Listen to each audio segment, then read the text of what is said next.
Jantung itu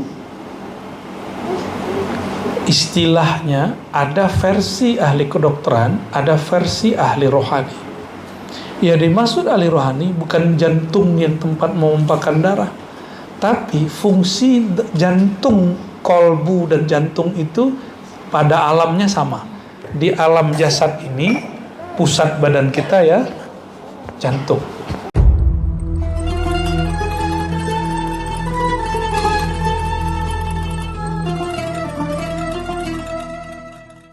Ini bermasalah nih, ya, bukan lagi sakit hati, bukan, tapi lagi livernya lagi biasanya kurang tidur atau ada masalah. Terus sebelah sini jantung, ya. Jantung itu istilahnya ada versi ahli kedokteran, ada versi ahli rohani. Ya, dimaksud ahli rohani bukan jantung yang tempat memompahkan darah, tapi fungsi jantung, kolbu dan jantung itu pada alamnya sama. Di alam jasad ini, pusat badan kita ya, jantung. Ada aliran yang menyebutkan pusat badan kita di otak, tapi penemuan-penemuan ini kan terus ada jurnal mengatakan otak, ternyata ada yang nggak terdapat di otak, tapi satu sistem di dalam yang dia nyambung ke bagian dada. Dan itu sudah banyak yang nulis. Ya, mereka ini kan menghindari bahasa-bahasa agama, tapi mereka menemukan ada yang disebut kesadaran. Ya, kesadaran itu antara yang di sini berkait dengan yang di dada. Ya. Nah, kita nggak mau terjebak dengan perdebatan antara kedokteran dengan ahli agama, karena nggak apple to apple. Berdebat itu mesti sama. Kalau beda, kita sebut berbagi. Ya, mestinya dokter berbagi dengan ahli agama berbagi kepada dokter. Gitu. Faqad bayyana bihadzal hadits anna al-asla huwa al-qalb wa huwa al-amirul muta' fi sair al-jasad wal baqiyah. Berdasarkan hadis ini jelaslah bahwa intinya manusia adalah kolbunya. Nah, jadi intinya teman-teman ini semua kolbunya.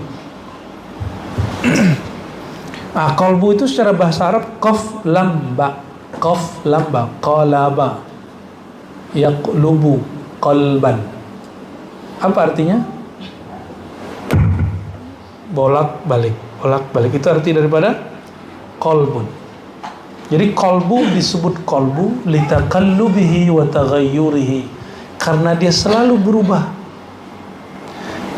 Sempat senang seseorang lalu nggak senang, sempat kesel lalu malah sekarang senang, gitu nggak?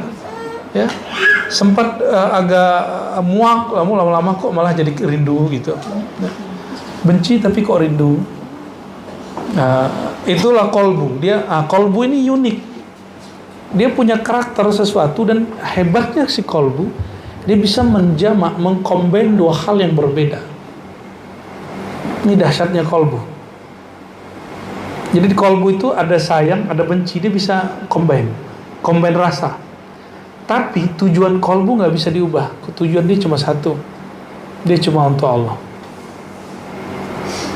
Nah, apabila orang terjebak di rasa lalu melupakan Allah sumber rasa, nah disitulah yang disebut ulaika fi dhalalim mubin. Mereka itu tersesat dan sesatnya nyata.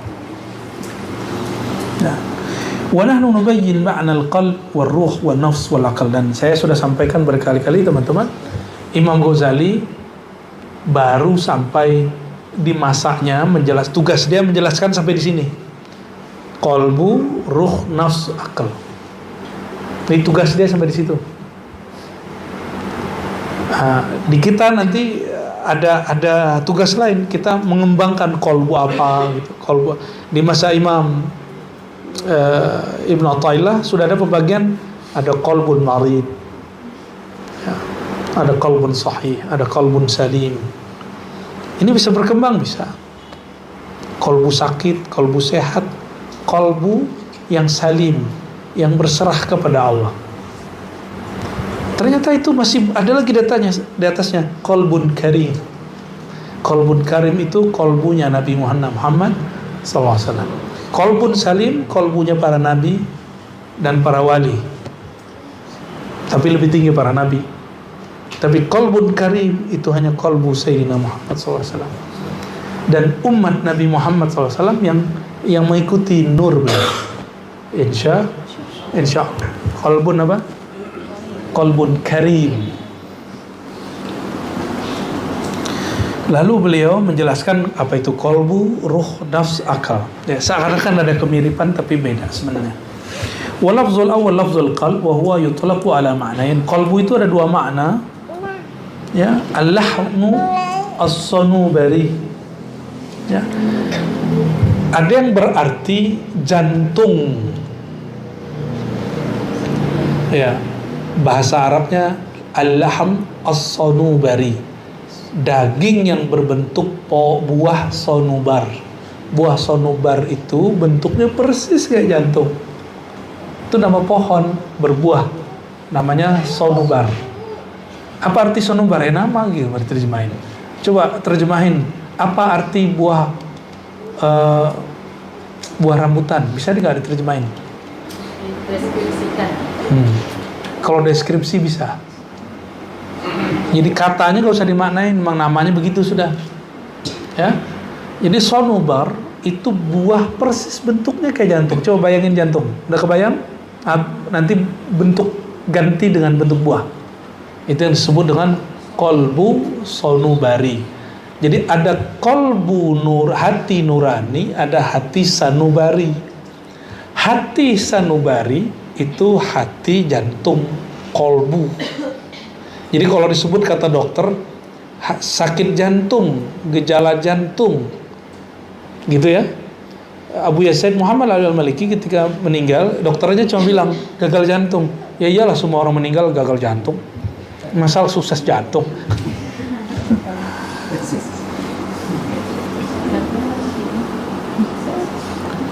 Asyakal al-muwadda' fil janib al-aysar min as-sadr. Nah, coba perhatikan dia.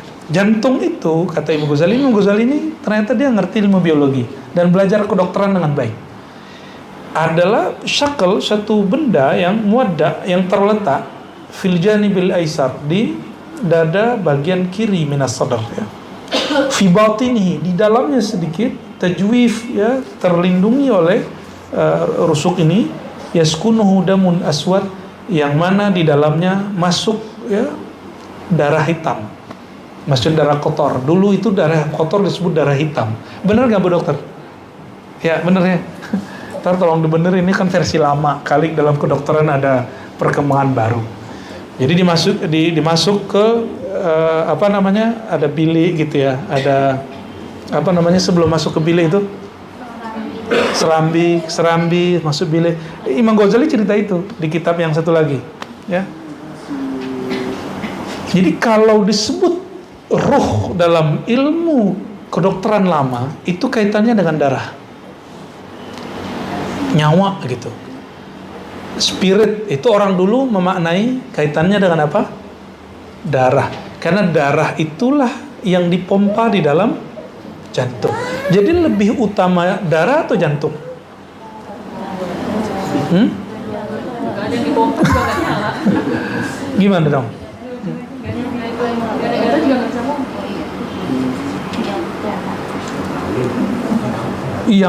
Jadi yang produksi darah itu apa, Dok? Sumsum tulang belakang. Tapi kemudian yang mengolah, yang menggerakkan jantung, yang hantarin kemana-mana. Makanya kalau orang-orang Padang tuh rata-rata kan suka tensi tuh, ya. Jadi kebanyakan makan ini gulai sama rendang yang sudah dihangatin kedua kali, ketiga kali. Jadi kolesterolnya tinggi. Jadi tensinya tinggi. Kenapa? Kalau nggak tinggi, nanti darahnya nggak bisa nembus sampai ke ujung. Alasannya gitu. Iya, darahnya kental. Jadi dia mesti mundur, gitu, ngeles. Tapi itu beneran loh ya. Makanya kadang-kadang obat penurun tensi itu nggak semuanya efektif, baik. Hati-hati. Ya, ini pengalaman kita dengan teman-teman kita. Harus berdasarkan fatwa dokter. Jangan sembarangan minum obat. Penyebabnya. Ya, mesti ke ahlinya. Jangan datang ke dukun atau ustadz. Datang mesti ke dokternya.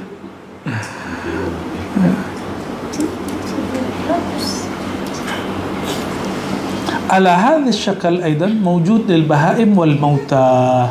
Ini kata beliau nih.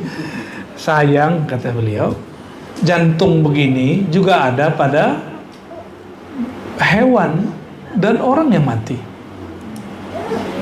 Berarti bukan itu sirnya manusia. Karena juga ada pada si guguk, ada pada kucing, ada pada ayam. Pada senang kan makan jantung ampela.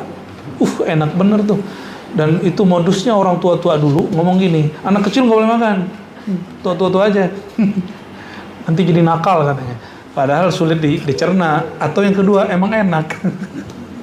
Saya masih ingat waktu kecil orang tua ngomong gitu. Tapi kalau Imam Ghazali ngomongnya apa? Hendaklah kalau makan daging dikunyah dengan halus. Jangan sampai ngunyah daging yang belum halus. Karena itu mencederai, membuat berat. Ini kata beliau, dia adabul akal, adab makan. Ya.